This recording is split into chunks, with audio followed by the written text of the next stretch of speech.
আসসালামু আলাইকুম। ঈদ মোবারক। এই ঈদটা আমার জন্য বিশেষ একটা ঈদ। আমার পরিবার, আত্মীয়স্বজন সবার সাথে খুব মজা করে ঈদটা করা হয়। সারাটা বছর আমার শাশুড়ি মা পথ চেয়ে থাকেন কবে আমরা আসবো।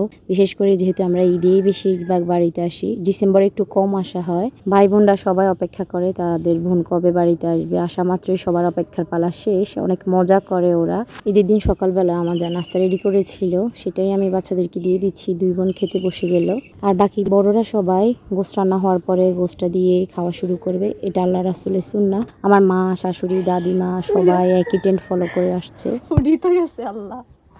এই যে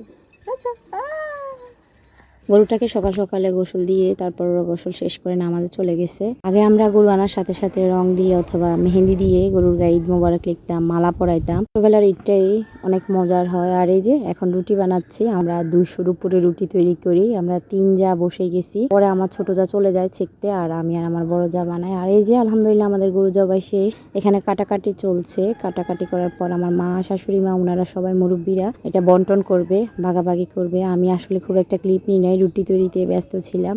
যেহেতু এখানেই কোরবানি দেন সেই সুবাদে আমরা মা মেয়ে একসাথে ঈদও করতে পারি। ছেলেরা সবাই ব্যস্ত গরু কাটাকাটি নিয়ে। এর ফাঁকে আমরা দুজা চলে এসেছি গোশতটাকে বসানোর জন্য। আর আমার বিয়ের পর থেকে দেখি আমার বড় যা সারা বছর কোরবানির গোশতটা নিজ হাতে মাখায় বসা। এটা আমার শ্বশুরবাড়ির একটা ট্রেন্ড। নর্মালি যে বেসিক মশলাগুলো আছে তাই দিয়ে আমার বড় যা মাখিয়ে বসিয়ে দেয়। আর রান্নাটা অসম্ভব মজা হয়, সবাই খুব পছন্দ করে এভাবে খেতে। যাই হোক, বাকি ক্লিপগুলো আমার আর নেওয়া হয় নাই। রান্না শেষ করা, খাওয়া দাওয়া করা। বিশেষ করে সবাই অফ ক্যামেরায় খাওয়া দাওয়া করছিল।